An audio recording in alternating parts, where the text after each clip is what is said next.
అటు ఆధ్యాత్మికంగా, ఇటు ఆనందంగా జరుపుకునే ఎన్నో పండగలకి సంబంధించిన పూర్తి వివరణ చాలా శాస్త్రబద్ధంగా చెప్తూ ఉంటారు నూరి నారాయణమూర్తి గారు. మనందరికీ సుపరిచితులు. ఛానల్లో చాలా వీడియోస్ ఉన్నాయి. తప్పకుండా ప్రతి వీడియోని వాచ్ చేయండి. ఇక ఈరోజు చాలామంది ఒక ఊత పదం అనొచ్చు.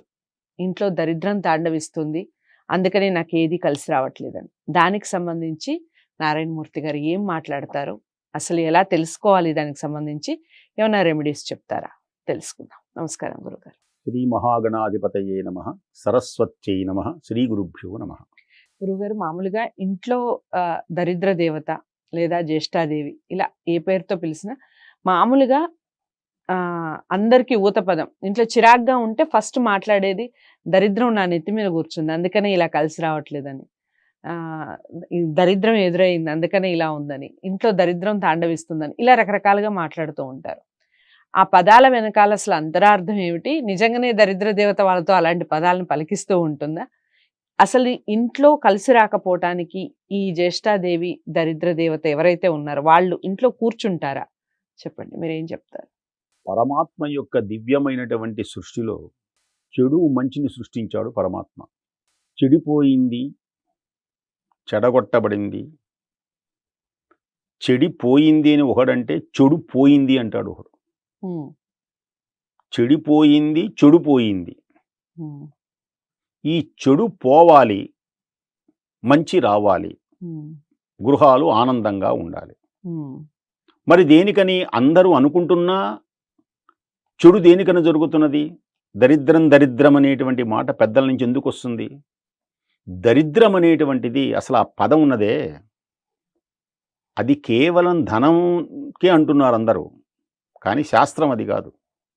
దరిద్రం, ధనము లేకపోవటం ఒక దరిద్రం, ఉదయాన లేవకపోవటం దరిద్రం, చక్కని మాటలు మాట్లాడలేకపోవడం దరిద్రం, ఒకళ్ళకొకళ్ళు అర్థం చేసుకోలేకపోవడం దరిద్రం, పిల్లల్ని సరిగ్గా పెంచకపోవడం దరిద్రం, ఇల్లు శుభ్రంగా ఉంచుకోకపోవడం దరిద్రం, ఒంటిని శుభ్రంగా ఉంచుకోకపోవడం దరిద్రం, చక్కని మాటలు మాట్లాడకపోవడం దరిద్రం, మంచి చూపులు చూడకపోవడం దరిద్రం, మంచి మాటలు వినకపోవడం దరిద్రం. ఈ వరసన దరిద్రం చెప్పమంటే చాలా ఉన్నాయి దరిద్రాలు.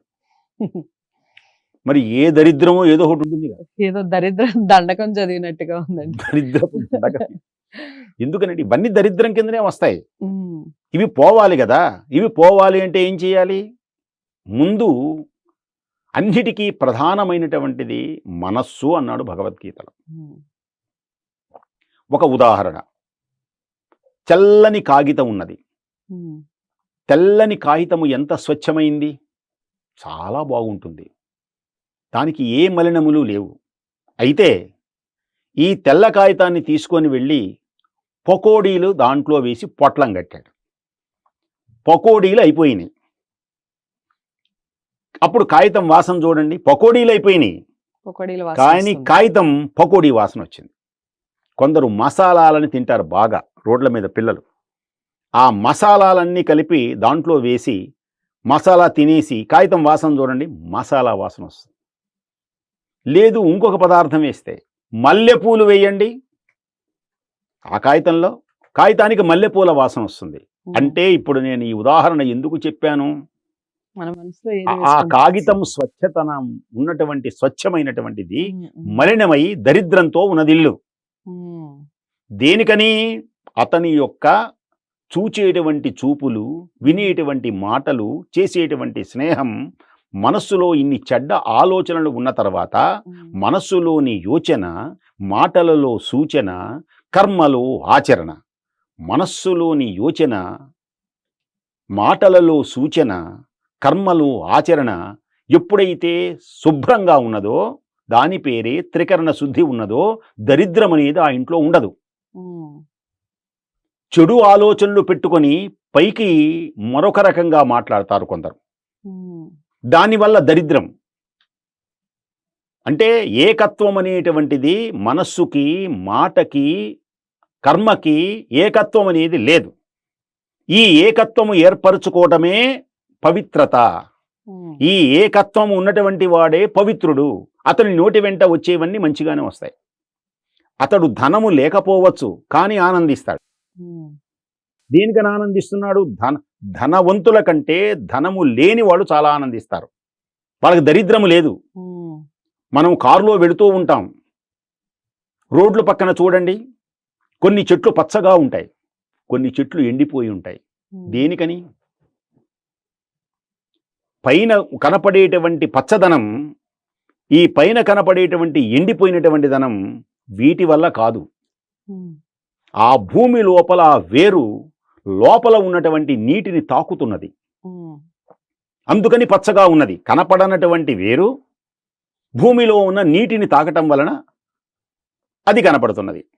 ఇది ఎండిపోయింది, నీటిని తాకటం లేదు లోపల. అంటే ఈ దరిద్రమంతా దేనికి వస్తున్నది అంటే హృదయ శుద్ధి లేకపోవటం వలన. మాటలలో దేనికని దరిద్రం వస్తుంది? అతని యొక్క పైన దేనికని ఎండిపోయింది ఆ మాట అంటే లోపల ఉన్నటువంటి హృదయాన్ని తాకటం లేదు. ఒకటి మాట దేనికని అందంగా ఉంటున్నది? ఆ హృదయానికి తాకుతున్నది. కాబట్టి ఏ దరిద్రం పోవాలి అన్నా హృదయ శుద్ధి ఉండాలి. ఈ హృదయ శుద్ధి అనేటువంటిది ఎవడికి లేదో ఆ ఇంటంతా దరిద్రమే తాండవిస్తుంది. కాబట్టి ప్రధానమైనటువంటిది హృదయము దేవాలయం, దేహము దేవాలయం. హృదయం పవిత్రంగా ఉన్నప్పుడు ఈ దరిద్రాలు తొలగిపోతాయి. చాలా అంటే చాలా మంచి విషయం చెప్పారు. మన హృదయం నిజంగా పవిత్రంగా ఉండి నిజంగా శుద్ధిగా ఉంటే మన చూసే చూపు, మాట్లాడే మాట, ప్రతి చూపు నిజంగా పరిశుద్ధంగానే ఉంటుంది. ఒకసారి అలా ఆలోచించి చూడండి, అలా మాట్లాడి చూడండి. నిజంగా గురువుగారు చెప్పింది 100% నిజం అనిపిస్తుంది. మరి ఇలాంటి విషయాలు అందరికీ చేరువ కావాలంటే మనం ఏం చేయాలి? వీడియోని లైక్ చేసి అందరికీ షేర్ చేయండి. ఛానల్ని సబ్స్క్రైబ్ చేసుకోవడం మర్చిపోకండి. మరో మంచి ధర్మ సందేహంతో మళ్ళీ కలుద్దాం. నమస్తే.